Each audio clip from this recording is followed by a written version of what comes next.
Hello everyone, দিনটা ছিল 23শে জুলাই। আমাদের সবার কাছে প্রচণ্ড আনন্দের একটা দিন। আর আমাকে দেখে তো তোমরা বুঝতেই পারছো আমার সারা রাত সেইভাবে ঘুম হয়নি। আর শুধু আমার নয়, আমার বাড়ির কারোরই ঘুম হয়নি।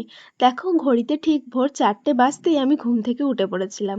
আর আমি ওঠার পরই বাকিদেরও ঘুম থেকে তুলে দিয়েছিলাম। ঘুম থেকে ওঠার পরই আমি চান করে নিই। ব্রাশ করার কথা আমার একদম মনে ছিল না, তাই চান করার পর এসে আমি ব্রাশ করেছিলাম। আর গপুর জন্য একটা নতুন জামা কিনেছিলাম, সেটাই গপুকে পরিয়ে দিলাম, কারণ এরপর থেকে আমরা কয়েকটা দিন গপুকে ছুতে পারবো না। তারপর আমি, মা আর বাপি তিনজন মিলে রেডি হয়ে বেরিয়ে পড়েছিলাম। আর আমার বাপি এতটাই তাড়াহুড়ো করে বেরিয়েছিল যে আমরা সকালবেলা কিছু না খেয়েই চলে আসি। জানো তো, আমরা এতটা তাড়াতাড়ি বাড়ি থেকে বেরিয়েছিলাম, আমাদের যেই ট্রেনটাই আসার কথা ছিল তার আগের ট্রেনটাই আমরা পেয়ে যাই। তাই দেখো, 7টার মধ্যেই আমরা বর্ধমানে পৌঁছে যাই, যেখানে আমাদের আসার কথা ছিল 8টা। আর যাদের কারণে আমাদের এখানে আসা, তারাই তো এখনো এসে পৌঁছায়নি। তাই আমরা একটু খাওয়া দাওয়া করে নিই। চলো নেক্সট পার্টে দেখাবো আমরা কোথায় গেছিলাম।